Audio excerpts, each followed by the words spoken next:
He's live now. You good?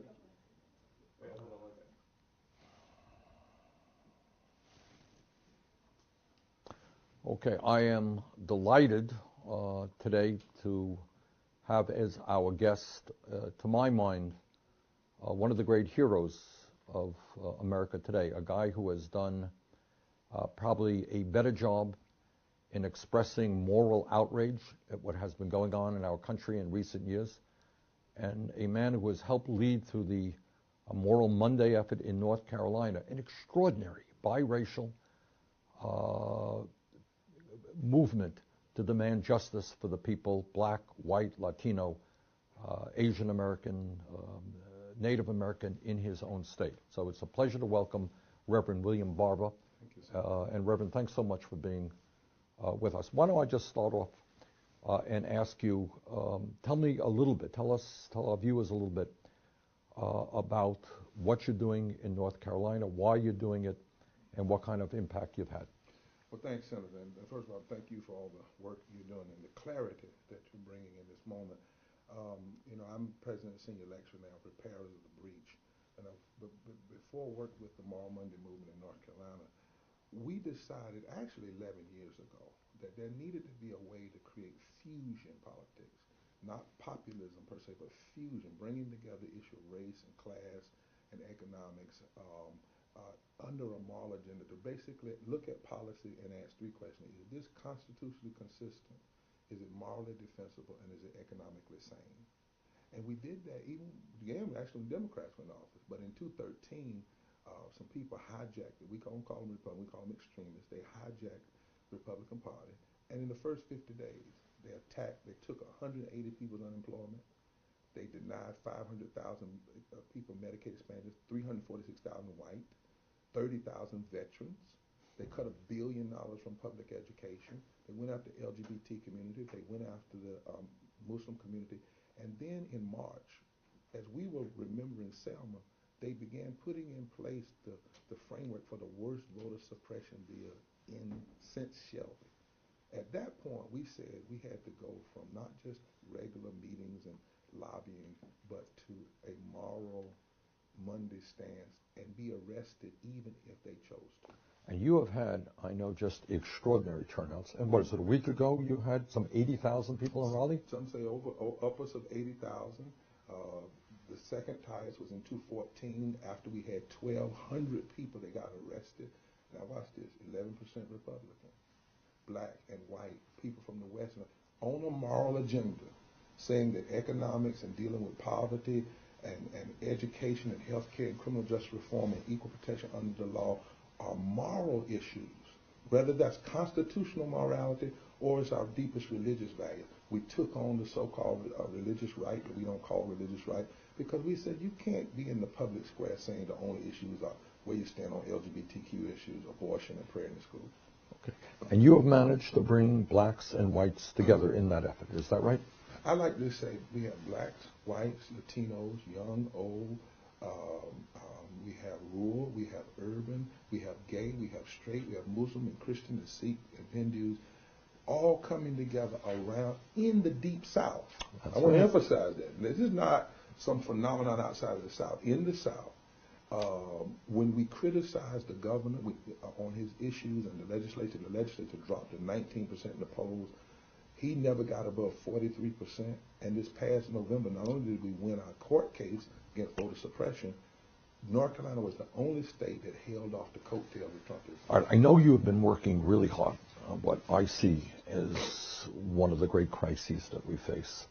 And that is you have, as you call them, extremists who do not want to win elections by debate or by ideas. They want to make it impossible for poor people, or people of color, or young people, older people to vote. Tell us a little bit about your experience with voter suppression in North Carolina, how you responded. The day after Shelby, one of our extremist legislators said, now that the headache has been removed. That was his words.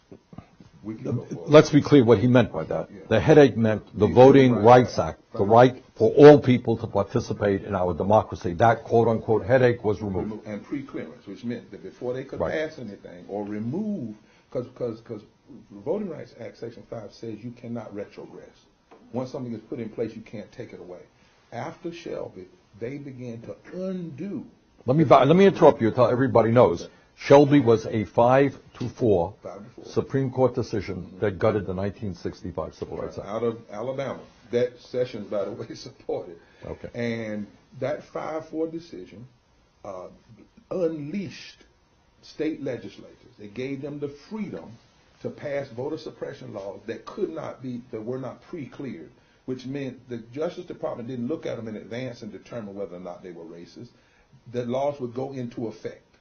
And so our law, Senator, was they cut early voting.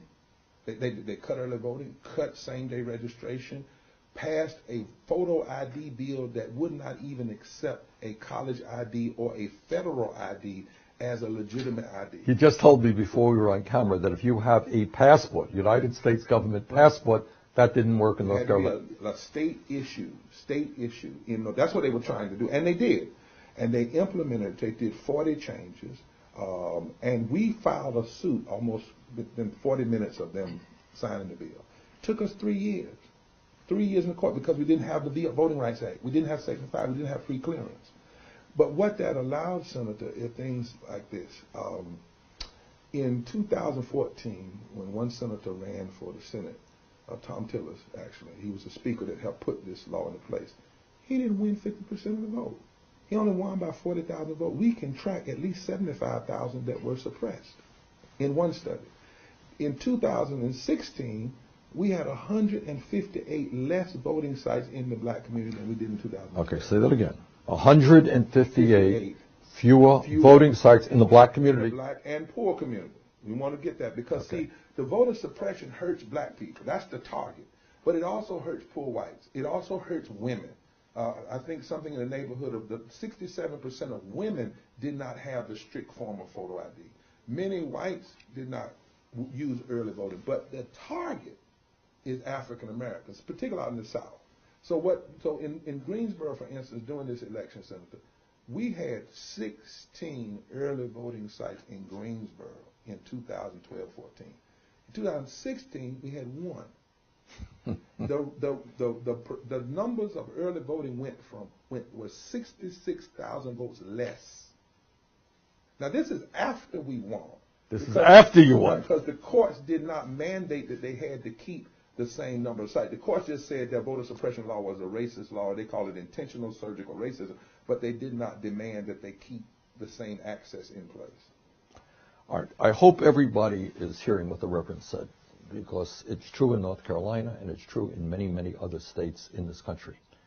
And what this all is about is people who don't have the guts to run in free and fair elections. The only way they think they can win is making it difficult or impossible for people who might vote against them, poor people, people of color, young people, old people, not to vote. Now imagine that in the United States of America, people jumping with joy that they can suppress the vote.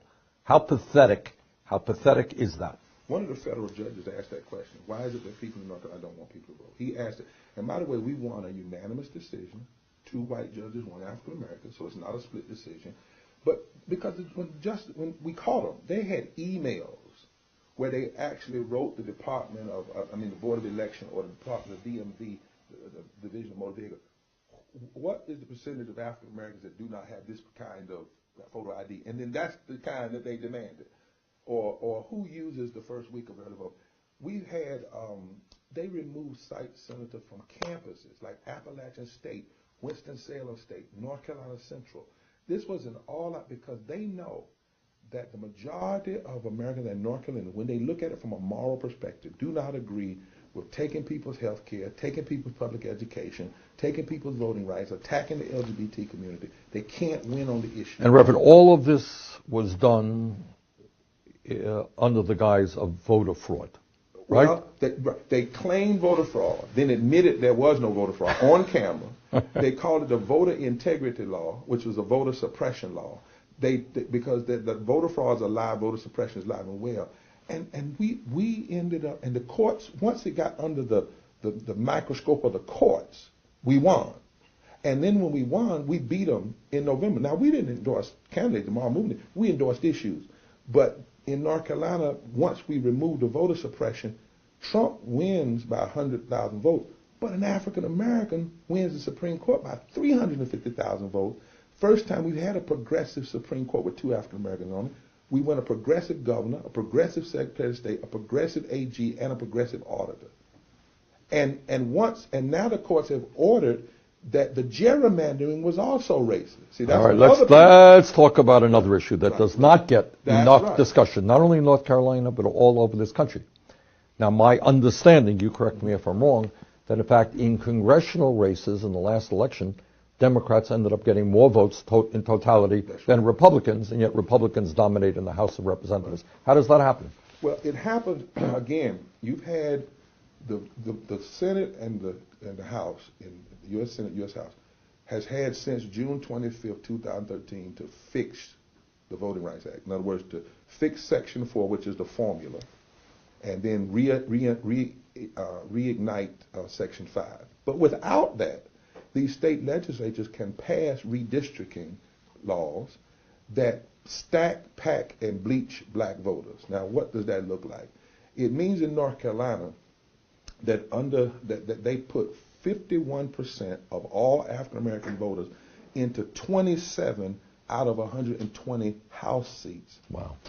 49% into 19 out of 50 Senate seats. Thereby, the courts called it apartheid redistricting. That's what the courts? The courts call it that in the papers. They said this is apartheid redistricting. Now, the trick is they said, well, we'll give you one extra black Senate seat. But then they removed the ability, not for black people to elect black people, right, but for black and white and brown people like to progressives. be a coalition. That's exactly right. So we went from a 7-6 congressional split, 7 Democrats, 6 Republicans, to 10-3. And we went from a democratically led state house to a veto-proof, extremist, Republican-led House and Senate.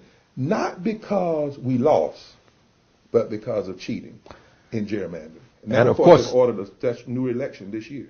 And of course, North Carolina is not the only state. 22 states since 2010. Right after, and I believe this as you look at the facts, when President Obama won, what people missed, it wasn't just about President Obama that scared extremists. What scared them was he broke through the solid South and won Virginia, North Carolina, and Florida. When you break up those 13 former Confederate states, you can win 2 or 3 of them. You change the entire American electorate. So 2 years after in 2010, 22 states passed voter suppression and redistricting laws.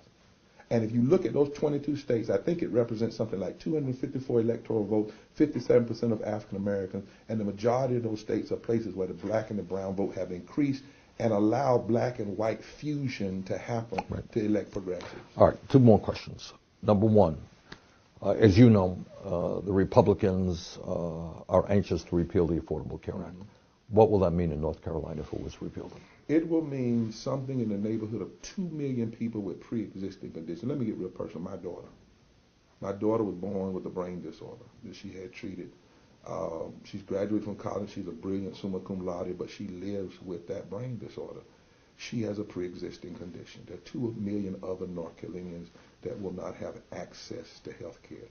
It has meant that 500,000 people did not get Medicaid expansion. That's 346,000 white, about 130,000 African Americans, and 30,000 veterans.